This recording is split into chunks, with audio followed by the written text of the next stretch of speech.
الحمد لله وكفى وسلام على عباده الذين اصطفى خصوصا على أفضلهم وخاتم النبيين محمد الأمين وعلى آله وصحبه أجمعين أما بعد أعوذ بالله من الشيطان الرجيم بسم الله الرحمن الرحيم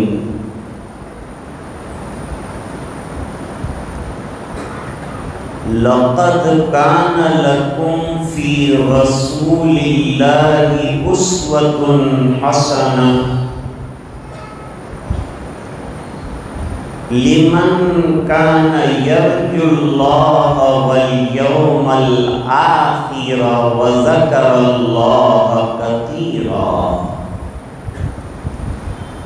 صدق الله العظيم۔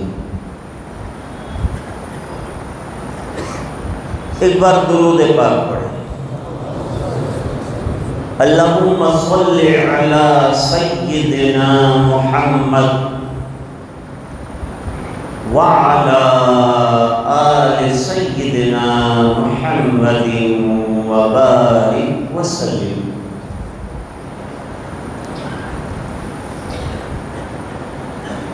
واجب الاحترام حضرات علماء کرام،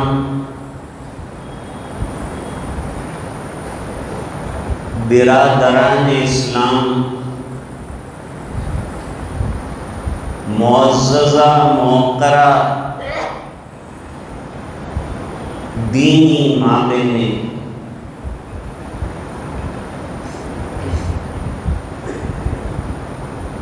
آج ہمارے لیے بڑی مسرت کا مقام ہے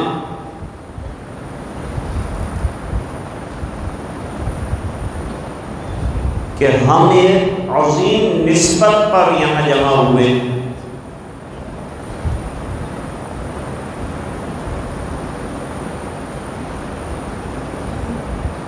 اور وہ عظیم نسبت یہ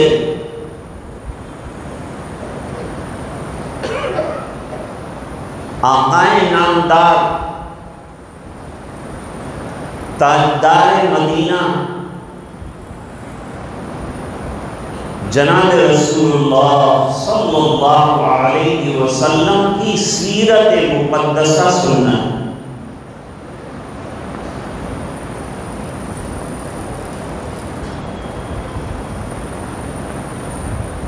سرکار کی صورت کا بیان کرنا یہ بھی ثواب سے خالی نہیں ہے، اور سننا یہ بھی ثواب سے خالی۔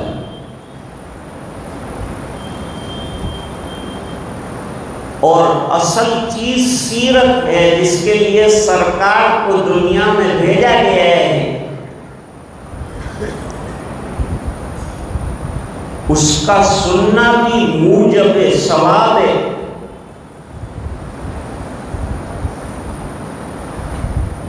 اور سعادتوں کا حامل ہے۔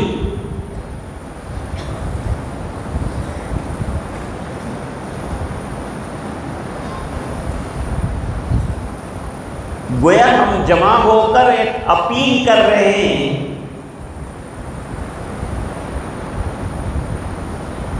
کہ ہم سرکار کی سنتوں کو، سیرت تو اصل میں سنتوں کا بیان ہے،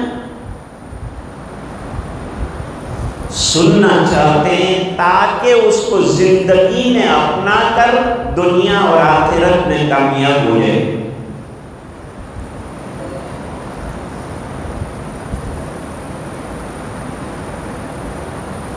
نقشے قدم نبی کے ہیں جنت کے راستے، اللہ سے ملاتے ہیں سنت کے راستے۔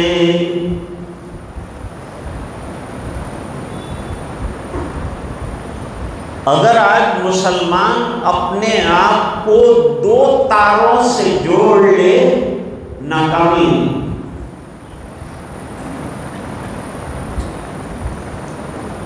ہمارے پاس اتنی بڑی بڑی نعمتیں ہیں کہ ہمیں مایوس ہونے کی کوئی ضرورت نہیں۔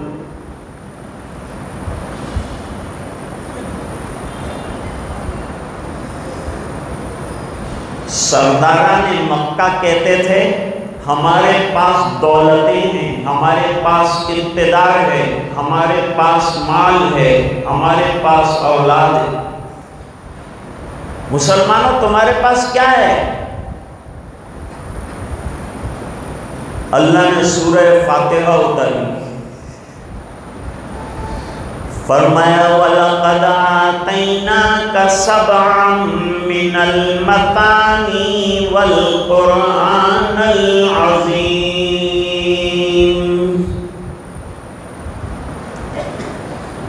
تم کو دنیا ملی ہے، دولت ملی ہے، اولاد ملی ہے، اقتدار ملا ہے، مسلمان کو قرآن ملا۔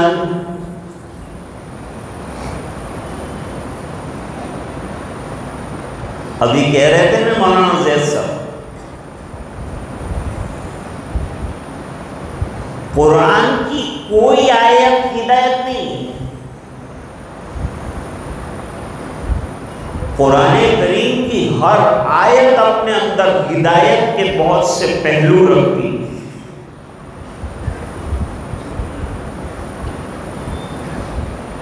اور پورے عالم کے لیے انسانیت کا بہترین پیغام دے۔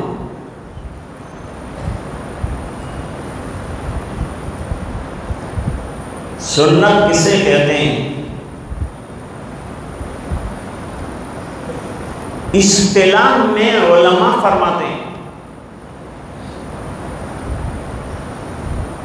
کہ وہ طریقہ مسلوکہ اور مرضیہ جس پر چل کر انسان دنیا اور آخرت میں کامیاب ہو جائے، اس کو سنت کہتے ہیں۔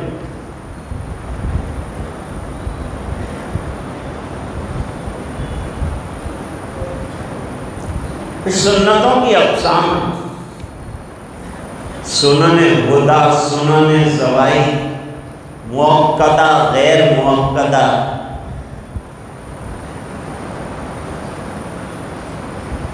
ایک تجزیہ کیا ہے علماء نے، بہت شانتی سے سنیں گے نا انشاءاللہ، کیونکہ سرکار کی سیرت جو ہے اسے بہت سنجیدگی کے ساتھ سننا ہے، اور کیا چیزیں لینی ہیں اس پر غور کرنا ہے۔ اس کے لیے ہم جمع ہوئے ہیں۔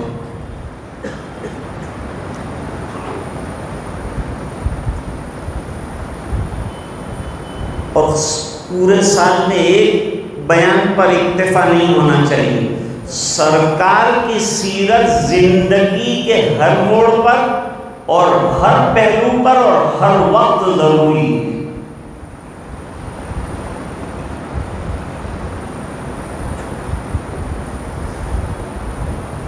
سنتوں پر عمل کرنا آخرت میں تو درجات دیتا ہی، اللہ کی رضا کا ذریعہ ہے، سرکار کے خوش کرنے کا راستہ ہے۔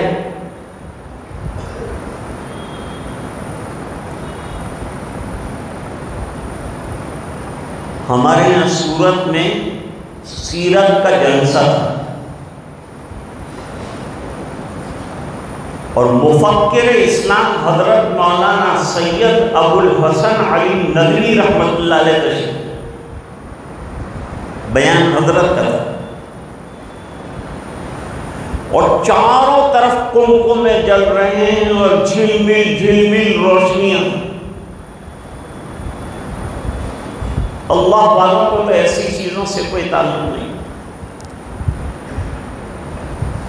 جلسے کا جو کنوینر تھا اس کو بلایا، ابا اتنی روشنی اسراف کیوں کیا ہے؟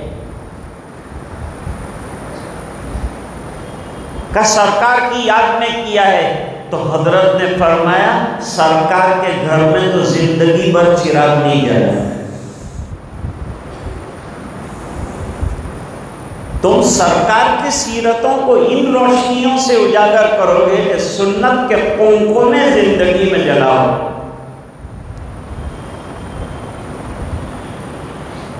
سنتیں آخرت میں تو درجات دلانے والی ہے ہی۔ نکاح کے موقع پر آیت پڑھی جاتی ہے، خطیب اور قاضی ایک آیت کریمہ پڑھتے ہیں، یا ایھا الذین آمنوا اتقوا اللہ وقولوا قولا سدیدا۔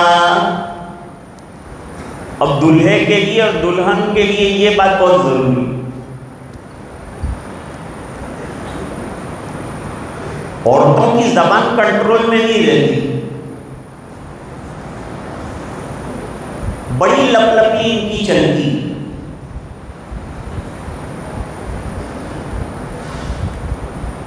نماز کا ثواب ضائع کرنا ہو تو عورتوں کے پاس بیٹھ جاؤ،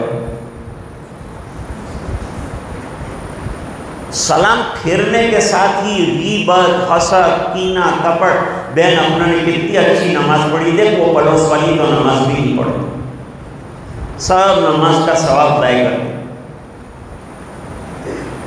اپنی زبان کو کنٹرول میں رکھو، اور زبان کو کنٹرول میں رکھنے کا آسان راستہ یہ ہے کہ ذکر اللہ کی کثرت کرو، اللہ کی یاد چلتے پھرتے کرو۔ خدا کی یاد ہے طاقت ہماری، اور مصلی ہے ہمارا تخت شاہی۔ اللہ کی یاد کو مزاج بناؤ۔ یا ایھا الذین آمنوا اذکروا اللہ ذکرا کثیرا وسبحوہ بکرۃ واصیلا۔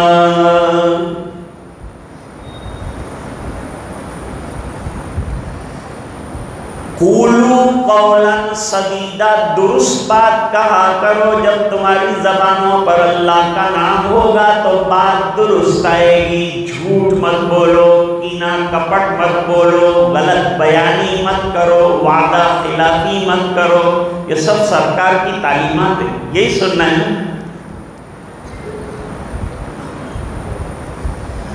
جو پرومس کرو وہ پرومس کو پورا کرو، جو وعدہ کرو پورا کرو۔ یہ قرآن کریم کی بھی تعلیم، قرآن کریم بہترین تعلیمات کی کتاب ہے۔ اللہ قرآن میں فرماتے ہیں وَأَوْفُوا بِالْعَهْدِ إِنَّ الْعَهْدَ كَانَ مَسْئُولًا۔ جو وعدے اللہ کے ساتھ کیے ہیں وہ بھی پورے کرو، اور جو بندوں کے ساتھ کیے ہیں وہ بھی پورے کرو۔ وعدہ خلافی مت کرو، ایمان والے کی علامت ہے وعدہ پورا کرنا۔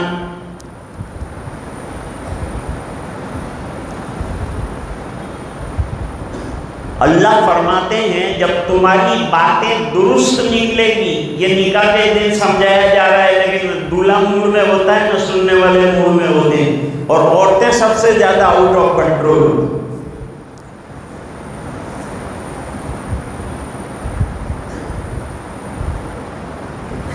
جتنا ڈیمونسٹریشن ہوتا ہے شادی کا وہ عورتیں چلاتی ہیں۔ ہمارے یہاں ایک بیچارے ساتھی جماعت میں جا کے آئے، ان کو امیر صاحب نے سمجھایا شادی کرو، خرچے مت کرو، فضولیات مت کرو۔ سمجھ میں بیٹے کی بھی بات آئی، باپ کی بھی بات آئی۔ اب گھر والوں نے تو لمبا پروگرام بنا کے رکھا تھا کہ مہندی کرنی ہے اور ہلدی لگانی ہے اور پیٹھی کرنی ہے اور باجے بجانے ہیں، اور پہلے دن یہ پروگرام اور دوسرے دن یہ پروگرام اور تیسرے دن یہ پروگرام۔ شریعت مقدسہ سرکار نے نکاح کا کتنا آسان طریقہ بتایا ہے۔ کیا کرنا ہے؟ لڑکی والوں کے ذمہ تو کچھ ہے ہی، نہ کھانا کھلانا ہے نہ کچھ ہے۔ لڑکے والوں کے ذمہ جو ہے مہر دینا ہے، ولیمہ کرنا ہے، اور ولیمہ بھی لمیٹڈ کرنا ہے۔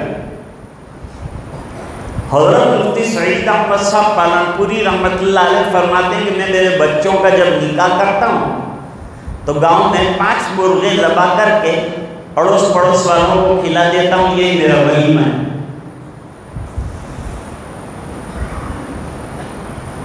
زیادہ لمبا چوڑا کرنے کی ضرورت نہیں کہ ہم قرض دار ہو جائیں۔ ایسا کہیں نہیں کہا حدیث نے کہ اتنا ولیمہ لمبا کرو کہ قرضے میں تم ڈوب جاؤ۔ تو اپنی کیپیسٹی اور لائبلٹیز کے مطابق ولیمہ کیا جائے، مہر اچھا دیا جائے۔ تو مہر بالکل آپ جانتے ہیں حضرت خدیجہ رضی اللہ تعالیٰ عنہ سے حضور پاک صلی اللہ علیہ وسلم کا نکاح ہوا تو 20 اونٹ مہر رکھا گیا، 20 اونٹ مہر، اور سیدہ فاطمہ رضی اللہ تعالیٰ عنہ کا مہر رکھا گیا 1531 گرام چاندی۔ مہر آپ زیادہ دیں گے تو کسی دن لڑکی کے پاس یہ اثاثہ ہوگا تو اس کو کام آئے گا۔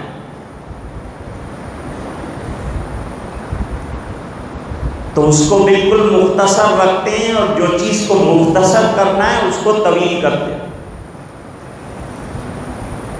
اس لیے شادی کے اندر 3 نقطے لگے ہیں، اس کو نکال ڈالو، بس شادی کا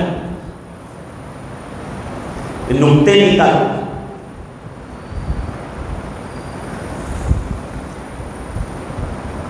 اچھا، جب آپ درست بات کرنے والے بن جائیں گے کیا ہوگا؟ اللہ تعالیٰ وہ رزلٹ بھی بیان کرتی ہے، اللہ کا کرم ہے، حکم بھی دیتے ہیں اور حکم کا رزلٹ کیا آئے گا وہ بھی دیتے ہیں۔ فرمایا یصلح لکم اعمالکم، اللہ تعالیٰ تمہارے اعمال کی اصلاح کریں گے۔ اصلاح کے سب محتاج ہیں، کیا عالم کیا غیر عالم، کیا بڑا کیا چھوٹا، سب اصلاح کے محتاج ہیں۔ یصلح لکم اعمالکم، تمہارے اعمال کو اللہ تعالیٰ درست کر دیں گے، اس سے بڑھ کر کیا نعمت چاہیے؟ اور دوسرا رزلٹ دے رہے وَيَغْفِرْ لَكُمْ ذُنُوبَكُمْ، اور اللہ تعالیٰ تمہارے گناہوں کو معاف کر دیں۔ دو چیزوں۔ اب آگے سنو، آگے والا جملہ جو ہے بڑا کام کا ہے۔ لوگ ہماری ناکامی اور پسماندگی کے آرٹیکل لکھتے ہیں، اس لیے ہم پیچھے ہیں، اس لیے ترقی یافتہ نہیں ہے، اس لیے ہم لوگ بچھڑے ہوئے ہیں، پچھڑے ہوئے ہیں، لٹے ہوئے ہیں، پھٹے ہوئے ہیں۔ اللہ فرماتے 2 کام کر لو تو تم کامیاب ہو جاؤ گے، یہ 2 کام میں جتنی کمی آئے گی تم پیچھے رہو۔ یہ خلاصہ ہے، قرآن کریم خلاصہ بیان کرتا ہے۔ آرٹیکل والا بیچارہ اپنے آرٹیکل میں اتنا الجھ جاتا ہے کہ خلاصہ سامنے نہیں آتا۔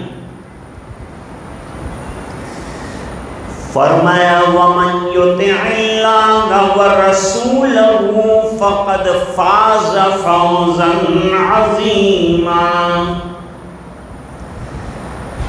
جو اطاعت اللہ کی کرے، جو اتباع رسول اللہ صلی اللہ علیہ وسلم کی کرے، فقد فاز فوزا عظیما۔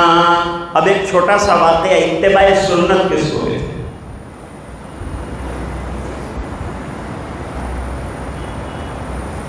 پہلے ایک قاعدہ سمجھ لو،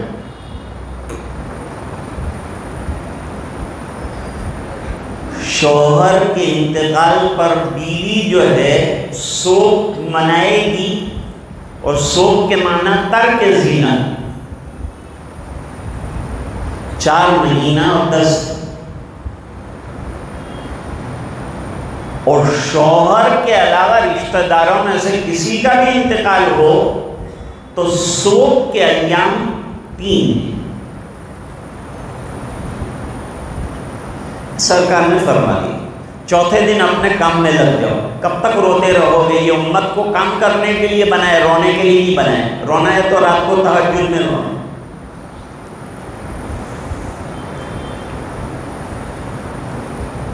ابو سفیان کا انتقال ہوا، ماں بہنیں بھی سن رہی ہیں۔ اسلام میں ماتم کا تو کوئی وجود ہی نہیں۔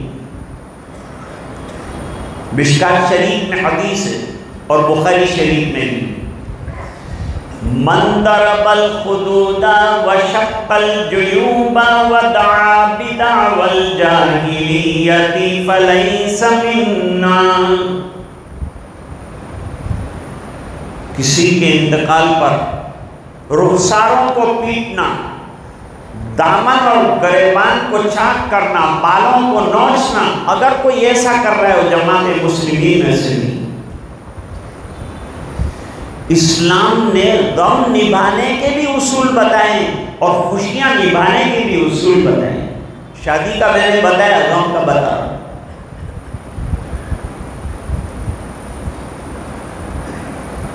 ام حبیبہ ام المومنین بھی،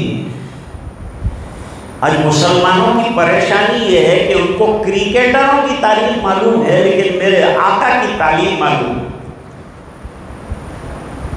میرے آقا کی اولاد کتنی تھی، بیٹیاں کتنی تھی، بیٹے کتنے تھے، ازواج کتنی، پیدا کب ہوئے سرکار، دنیا سے تشریف کب لے گئے سرکار، یہ سب سیرت کی بیانات کے اندر کھل کر سامنے آتا ہے۔ اور ہمارا علم بڑھتا ہے، اور علم آج مسلمانوں کی ضرورت ہے، اور دنیا کا ایجوکیشن بھی ضروری ہے اور دینی ایجوکیشن بھی ضروری ہے۔ پیریلل ایجوکیشن حاصل کیجئے، دنیا کا بھی بہترین ایجوکیشن حاصل کیجئے تاکہ دنیا کی آنکھوں میں آنکھیں ڈال کر آپ دین کی دعوت دے سکیں۔ آپ کو کوئی امپریس نہ کر سکے اپنی ڈگریوں سے، کیونکہ آپ کے پاس بھی ڈگری ہوگی نا۔ حضرت مولانا علی میاں صاحب رحمۃ اللہ علیہ فرماتے تھے، ہمیں ڈاکٹر بھی چاہیے، ہمیں لائر بھی چاہیے، ہمیں انجینئر بھی چاہیے، ہمیں سائنسدان بھی چاہیے، اور ہمیں یہ سب بہترین مسلمان بھی چاہیے۔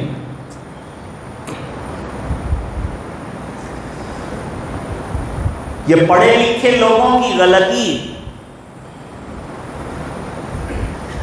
کہ وہ یہ باور کرتے ہیں کہ بھئی علماء دنیا سے اور دنیا کی تعلیم سے روکتے ہیں۔ یہ بیٹھے ہیں مولانا عبدالقدوس صاحب دامت برکاتہ عالیہ، 1 سے لے کر 12 تک کی بہترین عیار کی اسکول چلا ہے۔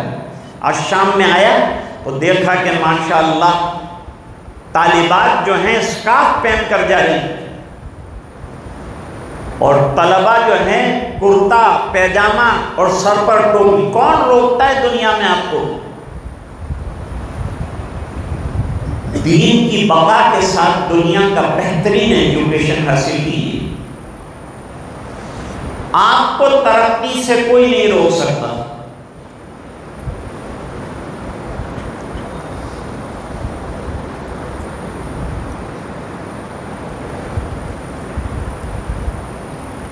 حضرت ام حبیبہ رضی اللہ تعالیٰ عنہ صاحبزادی ہیں ابو سفیان، جب اپنے ابا کے انتقال کی خبر سنی 3 دن ترک زینت کیا، اور چوتھے دن عورتیں جو لگاتی ہیں وہ خوشبو منگائی، خوشبو منگوائی اور خوشبو منگا کر ذرا سی ہاتھ پر لگائی اور فرمایا واللہ اس عمر میں مجھے خوشبو لگانے کی کوئی ضرورت نہیں تھی، لیکن آقا مکی مدنی صلی اللہ علیہ وسلم نے یہ فرمایا تھا کہ غیر شوہر پر 3 دن سے زیادہ ترک زینت اور سوگ نہیں ہو سکتا، وہ حدیث پر عمل کرنے کے لیے ذرا سی خوشبو لگے، سنتوں پر عمل اس کو کہتے ہیں۔ فرمایا وَمَن يُطِعِ اللَّهَ وَرَسُولَهُ، جو اللہ کی اطاعت کرے گا۔ آپ غور کر لو، کیا پورے قرآن پر ہمارا عمل ہے؟ قرآن کی ہر آیت پر ہمارا عمل ہے؟ کتنی بھی آیات ہوں گی، کتنے احکام ہوں گے، اَفَتُؤْمِنُونَ بِبَعْضِ الْكِتَابِ وَتَكْفُرُونَ بِبَعْضٍ۔ داڑھی بہترین سنت ہے اور کوئی نہیں روکتا، وہ سکھ لوگ فوج کے اندر بھی ہیں، ایئر فورس میں بھی ہیں، پائلٹ بھی ہیں، کوئی ان کو نہیں روکتا نا صافہ باندھنے سے اور نہ داڑھی سے، اور داڑھی ذرا سی رکھ لی ٹیڑھی ویڑھی تو بھی ان کو سردار کہا۔ حضرت والا ہردوئی رحمت اللہ علیہ فرماتے تھے کہ سرکار کی سنتوں کا ڈھیر جن کے پاس ہے وہ سردار نہیں بن سکتے، تم کو بھی سرداری مل سکتی ہے، شرط یہ کہ تمہاری زندگی میں سنتیں آ جائیں اور سنتوں کو اپناؤ، اسے زندگی کا جز بناؤ اور معمولی مت سمجھو کسی بھی سنت کو، ہر سنت قیمتی ہے کیونکہ اس کی نسبت جا کر آقا مکی مدنی صلی اللہ علیہ وسلم سے جڑ جائے۔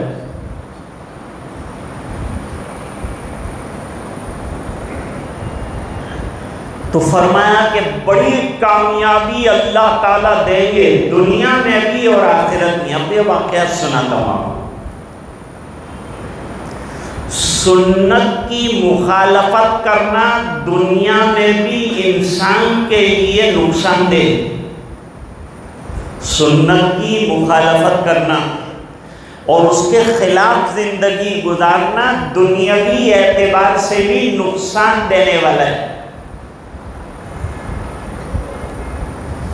آپ صلی اللہ علیہ وسلم کے ساتھ کچھ مہمان کھانے کے لیے بیٹھے تھے، اس میں ذرا لیڈر ٹائپ کا ایک آدمی بھی بیٹھا، اس نے الٹے ہاتھ سے کھانا شروع۔ اب نبی کا مزاج کیا ہو؟ نبی کا مزاج یہ ہوتا ہے کہ ناحق اور غلط بات اس کے سامنے ہو رہی ہو تو وہ بیٹھ کر برداشت نہیں کر سکتا، وہ روکے گا، منع کرے گا کہ بھئی یہ مناسب نہیں۔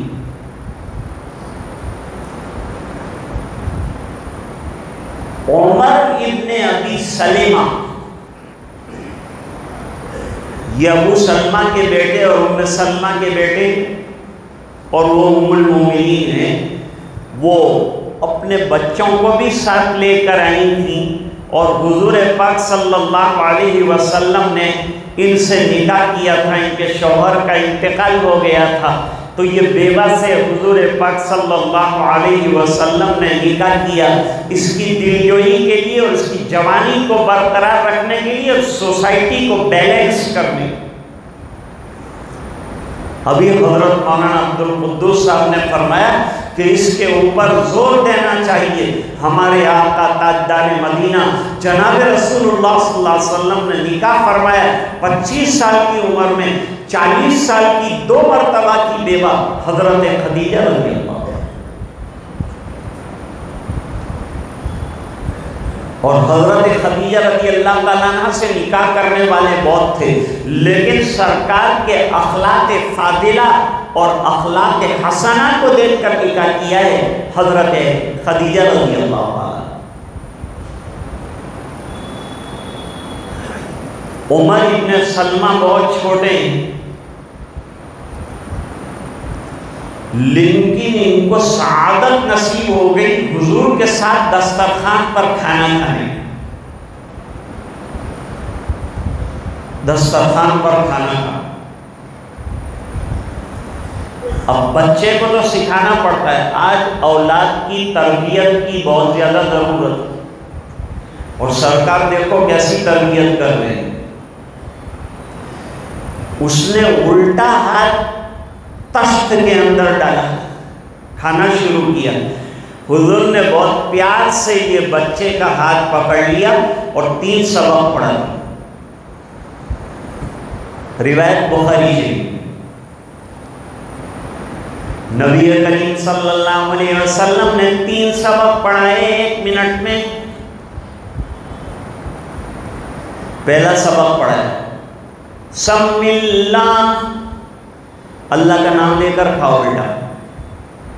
نبی کا کام حق بات کہنا ہے، بچہ بھی غلط کام کرے تو اس کو روکنا۔ پوری دنیا کو درست کرنے کے لیے نبی آتا ہے، کسی کی غلطی برداشت نہیں، چاہے وہ بڑا ہو چاہے چھوٹا ہو، اصلاح کرنے کے لیے آتا ہے، پورے عالم کی اصلاح کے لیے سرکار تشریف لائیں۔ اور ایک عقیدہ یاد رکھو، ہم حضور پاک صلی اللہ علیہ وسلم کو خالی نبی نہیں مانتے، بلکہ آخری نبی اور خاتم النبیین بھی مانتے، کہ آپ کے بعد کوئی نبی آنے والا نہیں۔ آپ کی تعلیمات the latest teachings which are given from the beloved Prophet Muhammad sallallahu alaihi wasallam، حضور پاک صلی اللہ علیہ وسلم کی طرف سے۔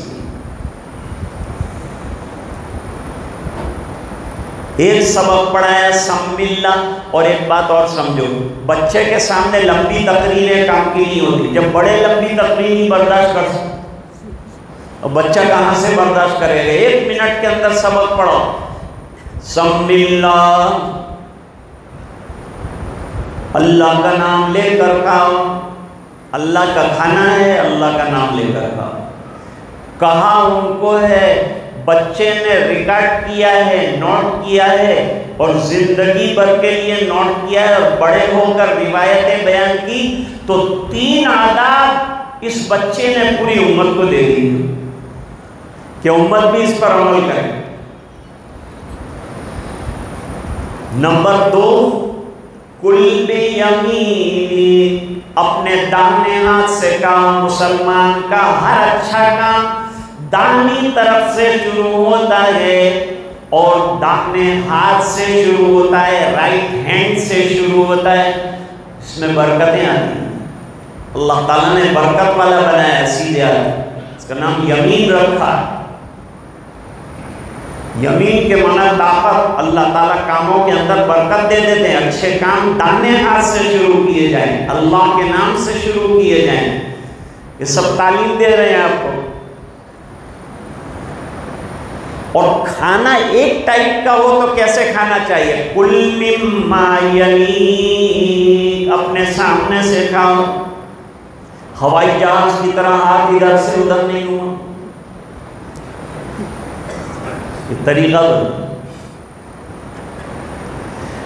تو وہ مالدار لیڈر ٹائپ کا، لیڈر طرح متکبر ہوتے ہیں، ان کے دماغ میں گھوسا سوار ہوتا ہے کہ ہم بڑے ہیں۔ بڑا کوئی بھی نہیں، اللہ بڑے۔ اپنے اندر عاجزی اور تواضع اور انکساری پیدا کرو، اللہ تعالیٰ کو انکساری اور عاجزی پسند ہے۔ وَعِبَادُ الرَّحْمَنِ الَّذِينَ يَمْشُونَ عَلَى الْأَرْضِ هَوْنًا وَإِذَا خَاطَبَهُمُ الْجَاهِلُونَ قَالُوا سَلَامًا۔ بہترین تعلیمات، آج پورا سبق جو ہے تعلیمات کا دوں گا۔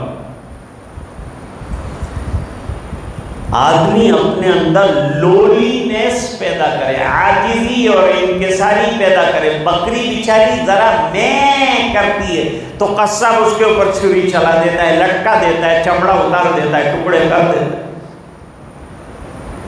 میں نہیں ہوئی،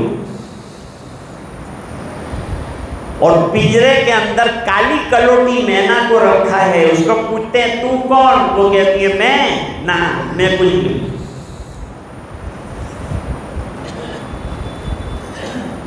تو مٹانا پڑتا ہے اپنے آپ کو. تصوف نام ہے اپنے آپ کو مٹانے کا. دین نام ہے اللہ کے نام کو بلند کرنے کا اور اپنے آپ کو خاک میں ملانے کا. اس لیے سجدے میں مرتبہ انسان کا بڑھ جاتا ہے کیونکہ عاجزی اپنی پیشانی کو خاک میں ملا دے. عاجزی اور انکساری. کوئی اوپر مقام پر چڑھنا تو جھکنا پڑتا ہے تو آدمی اوپر چڑھ سکتا ہے. سینہ تان کے آدمی اوپر نہیں چڑھ سکتا, جھک کے چڑھ سکتا ہے.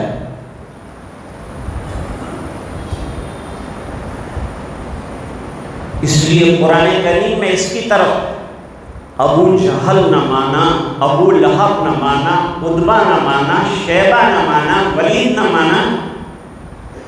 کس چیز نے ان کو روکا؟ تکبر نے روکا, ورنہ سرکار کی صداقتوں کو یہ لوگ مانتے.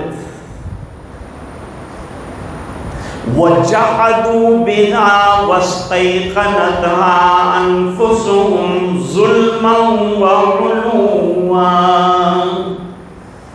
قرآن پڑھا کرو اور قرآن کریم کے معانی پر نظر رکھو, اور جو علماء تفسیر کرتے ہیں ان کے تفسیر میں شامل ہو. ہم کو قرآن پڑھنا پڑے گا اور قرآن کریم کی تعلیم کو اپنانا پڑے گا. غیر قرآن کریم پڑھ کر ہم سے آگے نکلتے جا رہے ہیں اور ہم قرآن چھوڑ کر پیچھے ہوتے جا رہے ہیں. اور میں تو کہا کرتا ہوں قرآن کریم کے لیے کہ یہ کتاب ایسی ہے کہ دنیا کی کتابیں زمانے کے ساتھ بوسیدہ ہو جاتی ہیں اور قرآن زمانے کے ساتھ جوان ہو رہا ہے. دنیا کو ایسا لگتا ہے کہ اس کتاب کی دنیا کو اب شدید ضرورت ہے, سخت ضرورت ہے اس کتاب کی. گھروں میں قرآن کی تلاوت کو جاری کرو. میں کہا کرتا ہوں عرب والے یہ گئے گزرے حالات, خطرناک حالات کے اندر گھرے ہوئے ہیں, پریشان ہیں. ان کی مال و دولت پہ دوسروں کا قبضہ ہے, لیکن دو چیزوں نے ان کو بچا رکھا ہے: وقت پر نماز کا ادا کرنا اور وقت ملے تو قرآن پڑھنا. گھر میں قرآن رکھا ہے لیکن پڑھا نہیں جاتا, اس کی تلاوت کرو. یہ شکایت کرتا ہے کہ اللہ تو نے رسول کے ذریعے سے مجھے بھجوایا لیکن امت نے بالائے طاق رکھ دی ہے. تو حضور پاک صلی اللہ علیہ وسلم نے وہ لیڈر کو دیکھا کہ الٹے ہاتھ سے کھا رہا ہے. وہ لیڈر ہو تو اس کے گھر کا سرکار کو کیا پرواہ نہیں کرتے سرکار. رکانہ نامی ایک پہلوان آ گیا کہ میں نے سنا کہ تمہاری دعوت کی وجہ سے بڑے لوگ پریشان ہیں. حضور نے فرمایا کیا پریشانی, کیا تکلیف ہے؟ کہ تم دعوت کیا دیتے ہو؟ کہا دعوت ایک اللہ کی دیتا ہوں. پروانی کی بھائی پہلوان بہت بڑا پہلوان, کوئی پچھاڑ نہیں سکتا, ابھی موقع چلا دے گا تو کیا ہوگا, کوئی پرواہ نہیں.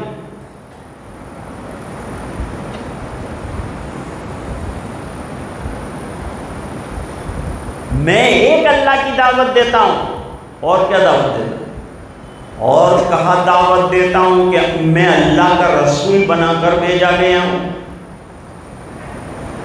نماز کی دعوت دیتا ہوں, پاک دامنی کی دعوت دیتا ہوں, وعدہ وفائی کی دعوت دیتا ہوں, صلہ رحمی کی دعوت دیتا ہوں. کیا خراب دعوت دیتا ہوں؟ کہ مان لوں گا تمہاری سب دعوت مان لوں گا لیکن میرے ساتھ کشتی کرنی پڑے گی. تو حضور کہہ سکتے ہیں ہاں دنیا میں اندر کشتی لڑوا تھوڑا ہے, کشتیاں لڑنے کے لیے میں تھوڑا آیا ہوں, میرا تو کام دین کا کام کرنا ہے.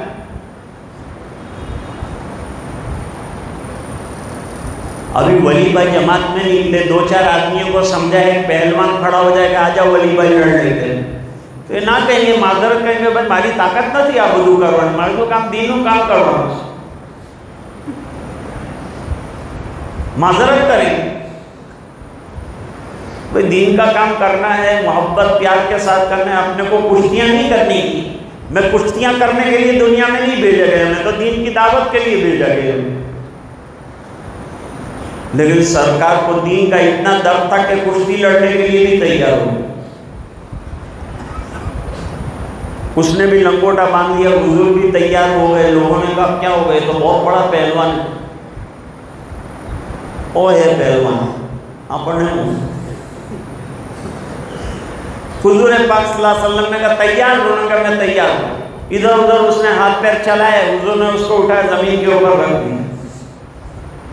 کہتا ہے میں ہار گیا. کہاں ہار گیا؟ لوگوں سے پوچھا بھائی ہار گیا میں؟ تو کہا ہار گیا. کہا میرے کو یقین نہیں آتا، پھر سے لڑ. دوسری مرتبہ کشتی کے اندر حضور نے اور اوپر اس کو اٹھایا، زمین پہ رکھ دیا. ابھی بھی یقین نہیں آتا. تیسری مرتبہ حضور نے اٹھایا، اوپر اس کو ہلایا، اس کا دماغ ہلا، زمین پہ اس کی ہڈیاں بجائی. کہا میں بالکل مان گیا. اور آپ کے پاس جو ہے کشتی کی طاقت نہیں، لیکن اللہ تعالیٰ نے آپ کو دین کی نسبت سے کوئی طاقت عطا فرمائی ہے، کلمہ پڑھنے کے لیے تیار ہے. میرے دوستو، سرکار کس کس پہلو میں اور کس کس مقام پر کس کس طرح سے کام کرتے ہیں. آج ہم سے پنجگانہ نمازیں جو سرکار دے گئے ہیں وہ ادا نہیں ہوتی. آج ہم سنتوں پر عمل کرنے والے نہیں رہے. حضور نے اس سے کہا بھائی سیدھے ہاتھ سے کھا. اس نے کہا ذرا پرابلم ہے، دائیں ہاتھ میں، رائٹ ہینڈ میں بھی آئی پرابلم. حالانکہ اس کو پرابلم نہیں تھا، لیکن اس نے کہا بھائی سیدھے ہاتھ سے کھانے میں کیا پرابلم ہے مجھے؟ کہنے میرے سیدھے ہاتھ میں تھوڑا پرابلم آ گیا ہے. اچھا پرابلم آ گیا ہے تو چلو پرابلم صحیح. جیسے ہی اس نے حضور نے فرمایا کہ پرابلم صحیح، تو پرابلم واقعی آ گیا. ہاتھ ہلاتا ہے تو ہلتا ہی. سرکار کی مخالفت کی تو جسم میں بھی نقصان آیا، فالج کا اثر ہو گیا، ہاتھ بگڑ گیا، شل ہو گیا. اور سرکار کے متوالے صحابہ بھی اپنا ہاتھ شل کرواتے ہیں. حضرت ابو طلحہ رضی اللہ تعالیٰ عنہ نے حضور کو احد کے موقع پر پیچھے بٹھایا اور خود جو ہے اپنے ہاتھوں کو ایک ڈھال بنایا اور اپنے ہاتھ کے اوپر آنے والے تیر برداشت کرتے ہیں. پورا ہاتھ شل ہو گیا. حضور نے فرمایا دنیا میں کوئی جنتی کو چلتا ہوا دیکھنا چاہتا ہو تو ابو طلحہ کو دیکھ. دوستو یہ دین قربانیوں کے سہارے پر چلا ہے، قربانیوں کی بنیاد پر چلا ہے. سب سے بڑی قربانی آقا نامدار جناب رسول اللہ صلی اللہ علیہ وسلم نے دی. اشد البلاء الانبیاء ثم الامثل. ہاتھ شل ہو گیا، بیکار ہو گیا. اس سے یہ پتا چلا کہ مخالفت رسول کا آخرت میں تو نقصان ہے ہی، دنیا میں بھی نقصان ہے، باڈی سسٹم میں بھی نقصان آتا ہے.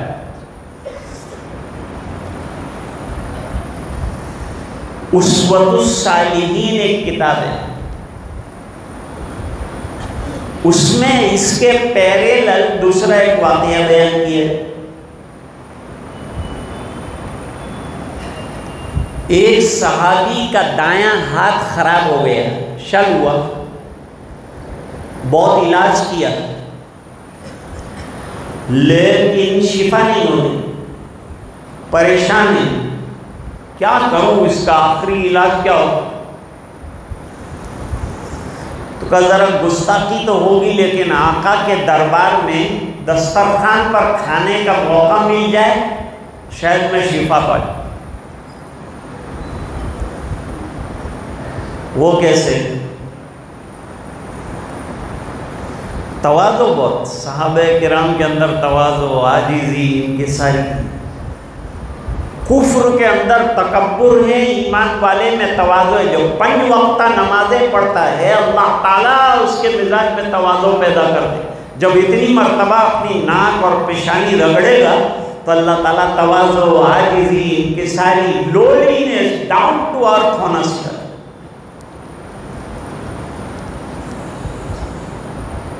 ابو جہل مرتے وقت لوگ کہتے ہیں نا کہ رسی جل جائے لیکن بل نہ جائے.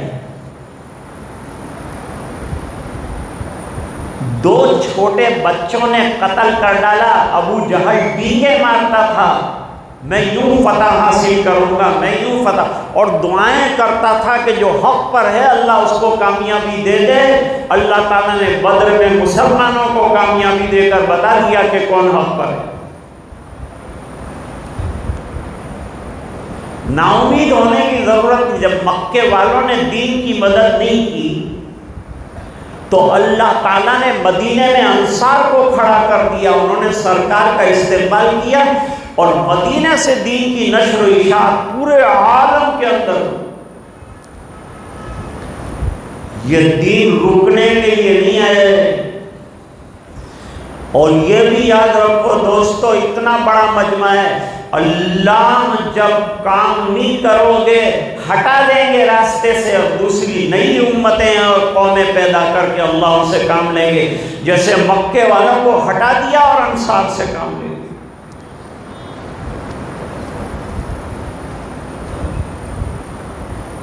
اب حضرت عبداللہ ابن مسعود رضی اللہ تعالیٰ عنہ سر کاٹنے گئے. حضور نے پوچھا کہ وہ ابو جہل کا کیا ہوا؟ اس کا نام ابو الحکم تھا، اس کا لقب ابو الحکم تھا، اور مکے میں کوئی بھی الجھا ہوا کیس ہو تو منٹوں کے اندر سلجھا دیتا تھا، اس بنا پر ابو الحکم کہا. لیکن دین جیسی آسان چیز جو حضرت بلال کے سمجھ میں آئی وہ ابو جہل کا عقل والا سر جو ہے قبول نہ کر سکا، اس بنا پر اس کو ابو جہل کہتے ہیں. اب کہتے ہیں کہ عبداللہ ابن مسعود رضی اللہ تعالیٰ عنہ سر کاٹنے کے لیے گئے تو پوچھا کون؟ کہا میں ابن مسعود. کیوں آئے ہو؟ ذرا سر کاٹ کر نبی کے دربار میں لے جاؤ. بڑی تو نے بڑائیاں ہانکی تھی، بڑا تکبر کیا. ابو سفیان نے کہا مت لڑو مت لڑو، ہمارا قافلہ سلامت آ گیا ہے، مت لڑو، واپس آ جاؤ. کہا نہیں، جب تک میں مسلمانوں کو مٹی نہ چٹا دوں گا اور مار نہ لوں گا اور مزے نہ کر لوں گا وہاں تک جو ہے مکے نہیں لوٹوں گا. یہ بڑی بڑی باتوں کا اس کو خمیازہ بھگتنا پڑا. آدمی کو بڑی بات نہیں کرنی چاہیے، ہمیشہ لولی نیس اور تواضع کی بات کرنی چاہیے. کہا کیوں آئے ہو؟ سر کاٹ لو سر، لیکن ایک بات کا خیال ہے، سینے کی طرف سے گردن کاٹنا، ذرا نیچے سے، تاکہ گردن لمبی نظر آئے. پھر تیرے سردار کے یہاں سب سر رکھے جائیں گے نا تو میرا سر اونچا ہوگا تو تیرا نبی پوچھے گا کہ یہ کس کا سر ہے، تو تو کہہ سکے کہ مکے کے سردار کا سر ہے. مرتے مرتے بھی تکبر نہیں جاتا. یہ ایسی خطرناک چیز ہے. اس لیے اسلام میں لا الہ الا اللہ کا ذکر بتایا تاکہ دل کے اندر سے اپنی بڑائی نکلے اور اللہ کی بڑائی ہے. لا الہ الا اللہ کا مطلب یہ کہ میں کچھ نہیں ہوں، سب اللہ. جو کچھ ہوتا ہے اللہ سے ہوتا ہے، جو کرتے ہیں اللہ کرتے ہیں. یہ یقین کے بٹھانے کے لیے ذکر کی کثرت کی. وہ صحابی حضور پاک صلی اللہ علیہ وسلم کے دسترخوان پر بیٹھ گئے، سب کھا رہے تھے. حضور نے دیکھا کہ الٹے ہاتھ سے کھا رہے ہیں، مجبور تھے حقیقت میں. جیسے سرکار نے وہ سردار کو کہا تھا سیدھے ہاتھ سے کھاؤ، اسی طرح ان سے بھی کہا سیدھے ہاتھ سے کھاؤ. تو انہوں نے اپنے سیدھے ہاتھ کو جھٹکا دیا کہ کسی کی نہیں مانی تو نبی کی تو مان جا. بڑے علاج کیے تیرے کو کوئی فائدہ نہیں ہوا، تو اب سرکار کا علاج لے لے، سنتوں پر عمل کر لے، تیری شفا اسی میں رکھی. حرکت دی تو ہاتھ حرکت میں آ گیا، سیدھے ہاتھ سے کھانا شروع کیا. سنتوں پر عمل کرنے سے اللہ تعالیٰ دنیا کی شفائیں بھی عطا اور آخرت کی کامیابیاں بھی اللہ تعالیٰ عطا فرماتے ہیں. آج کا صرف اتنا سا عنوان تھا ہمارا کہ سنتوں کے مطابق زندگی گزارنے سے دنیا کے فوائد بھی حاصل ہوتے ہیں، اور اخروی فوائد کا تو قرآن کریم میں وعدہ فرمایا، اور سنتوں کی مخالفت کرنے کی وجہ سے آخرت میں بہت بڑا نقصان اور اللہ کی ناراضگی ملتی، تو پھر دنیاوی اعتبار سے فزیکل پرابلمز جو ہیں وہ بھی کریٹ ہوتے ہیں۔ آج کی بات اسی پر ختم کرتے ہیں اور دعا کرتے ہیں کہ اللہ تعالیٰ ہم سب کو دین پر چلنے کی توفیق عطا فرمائے، اور نبی کریم صلی اللہ علیہ وسلم کی سنتیں، کھانے کی سنتیں، پینے کی سنتیں، بیٹھنے کی سنتیں، سونے کی سنتیں، عبادت کی سنتیں، نمازوں کی سنتیں، وضو کی سنتیں، غسل کی سنتیں، سب سنتوں کو اپنانے کی توفیق عطا فرمائے۔ جتنا سنتیں آئیں گی اتنا دین ہمارا مضبوط سے مضبوط تر ہوتا جائے گا۔ وآخر دعوانا ان الحمد للہ رب العالمین۔ اللہم لک الحمد کلہ ولک الملک کلہ ولک الشکر کلہ وإلیک یرجع الامر کلہ علانیتہ وسرہ۔ اللہم صل علی سیدنا محمد وعلی آل سیدنا محمد وبارک وسلم۔ ربنا آتنا فی الدنیا حسنہ وفی الآخرۃ حسنہ وقنا عذاب النار وادخلنا الجنة مع الأبرار يا عزيز يا غفار۔ اللهم حبب إلينا الإيمان وزينه في قلوبنا وكره إلينا الكفر والفسوق والعصيان واجعلنا من الراشدين واجعلنا من الذين لا خوف عليهم ولا هم يحزنون۔ اللهم أرنا الحق حقا وارزقنا اتباعه، اللهم أرنا الباطل باطلا وارزقنا اجتنابه۔ اللهم أعنا على تلاوة القرآن وذكرك وشكرك وحسن عبادتك۔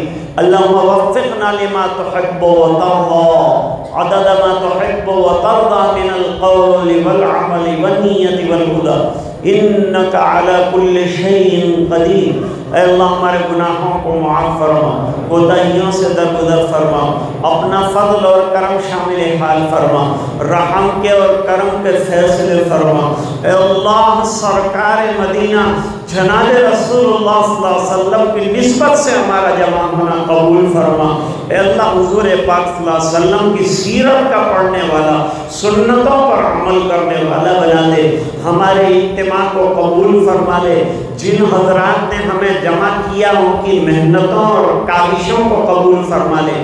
اے اللہ علماء نے محنت کر کے ہم کو جمع کیا ہے، اللہ ان کی یہ محنتوں کو کامیاب فرما دے، سرفراز فرما دے۔ اے اللہ اپنی رضائے دائمی عطا فرما، حضور پاک صلی اللہ علیہ وسلم کی سچی محبت عطا فرما، اور محبت سچی یہ ہے کہ آپ کی اداؤں پر ہمیں عمل کرنے والا بنا دے، سنتوں سے محبت کرنے والا بنا دے۔ اے اللہ ماں بہنوں نے بھی دین کی بات سنی ہے، اے اللہ ان کا سننا بھی قبول فرما، اچھی باتوں پر گھروں میں عمل کا داعیہ پیدا فرما، دین کا ذوق شوق ہمارے اندر پیدا فرما، نمازوں کی پابندی نصیب فرما، تلاوت کا شوق عطا فرما، حضور پاک صلی اللہ علیہ وسلم کی اتباع زندگی کے ہر شعبے میں نصیب فرما۔ اے اللہ پورے مجمع کی مغفرت فرما، جو بیمار ہیں شفا عطا فرما، جو پریشان ہیں پریشانیاں دور فرما، جو الجھنوں میں گرفتار ہیں ان کی الجھنیں دور فرما۔ اے اللہ یہ پورے مجمع کی مغفرت فرما، امت کے ایک ایک فرد کی مغفرت فرما، اور یہ دعائیں اپنے فضل و کرم حبیب پاک صلی اللہ علیہ وسلم کی برکت سے منظور فرما برحمتک یا ارحم الراحمین۔ ملاقات کا ماحول نہ بنائیں، سلام عرض کرتا ہوں جواب دے دے، آپ کو محبت ہے مجھے بھی آپ سے محبت ہے، میں دعا کرتا ہوں آپ بھی دعا فرمائیں۔ السلام علیکم ورحمۃ اللہ۔